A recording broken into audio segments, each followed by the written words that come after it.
Welcome back, boys and girls. Meet Lord Goblin. This is a town management game, but with a twist, kind of. Instead of the usual top-down placement mechanics that we know until now, this game takes a bit more of a choice-driven approach to the genre. And yes, this is a continuation of my journey of exploring adult games while I'm looking for any kind of hidden gems and stuff like that. Just a heads up though, this is an early access project, so do expect bugs and unfinished content. This is why this video is an impressions video and it's not a full review. I will do a proper review once the game is actually released and I've played through all of it. The story revolves around you, a goblin, who is basically enslaved by a witch. During one of her rituals, she makes a mistake and accidentally summons a demon that she cannot control. The demon, in all of his wisdom, laughs at her and as a punishment make you, the goblin, her new master. Now she has to listen to you, and that's basically how your journey begins in Lord Goblin. Now, there is another thing you need to know about the portal. That the portal the witch opened kind of lead to the slutty section or lusty section of hell. So the only way to keep the portal closed and take care of it is, well, by doing lusty things. And luckily for a goblin, he has been blessed with a 10-foot pole in his pants, so all the ladies are kind of into it. While the adult content is there in the game, the story actually becomes kind of wholesome, especially between the witch and the goblin. The relationship develops, and I do wish there is just more story scenes in between them, though I guess that's just me hoping that adult games are gonna have more deeper stories. Still, I think they kind of wrapped up the story between the witch and the goblin way too quickly. Now, aside from the witch, you also have 3 maids who, for some reason I won't question, are there to help you. Their main job is to ensure that the portal stays closed by servicing you, the goblin. But there is a 7-day cooldown on lusty activities with any kind of individual. However, this rule kind of changes as you level up a certain stat, the lust stat in the game. When you level it up, then you can do it basically on a daily schedule. And by then, I don't really know why you have more than 1 maid, but whatever. Now let's talk a bit about the gameplay. As I mentioned earlier, Lord Goblin is a management game. Your day is kind of split into 3 sections: morning, noon and night, kind of like real life, yes. In the morning you choose what tasks your maid will be doing for the day, whenever it's cleaning room or doing laundry or cooking or whatever else. After that you get a bit of free time to interact with the town or any other things. However, the town is a feature that unlocks a bit later on in the game. Early on, you're mostly going to be limited to simple actions inside your castle. Some interactions are going to move the time forward, while other interactions are just not going to.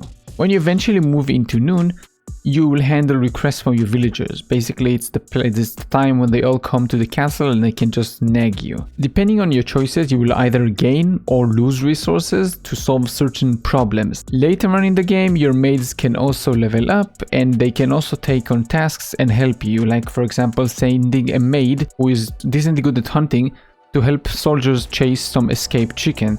This way you can preserve more food than if you basically sent the guards on their own without the maid. Once all the requests for the day are completed, you will have a choice to either perform the lusty action to keep the portal closed, or you can focus on leveling your maids or doing basically any other thing that is not the portal. The portal's strength plays a big role here, because if it's at 0, you don't need to do any kind of ritual, any kind of lusty things around the portal. And from here on, it's just basically up to you however you want to treat the portal, how much you want to close it, open it, let the demons come in. That's kind of your thing. The game is a proper management game. It has a lot of things to balance, which can be very overwhelming at the start. But once you actually get into the groove, into the things, it's pretty straightforward. You need to balance things like food, gold, citizens, soldiers. There's a whole bunch of stuff more, like artisan people and whatnot. There's also very small details like weather affecting tasks. For example, doing laundry in the rain isn't gonna be as effective as doing it on a sunny day.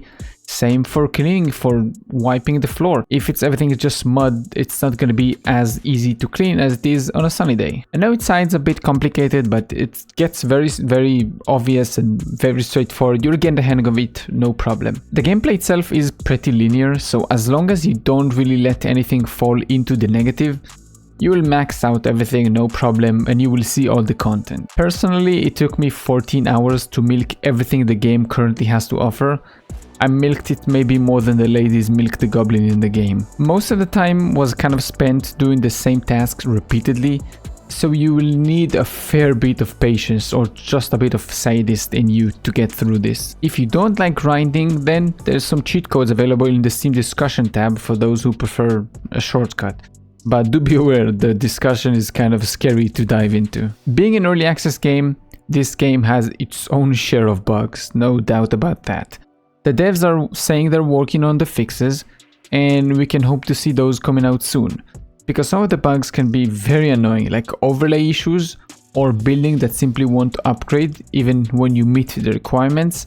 Sometimes you basically just have to relog and then start the day over and it will be fixed.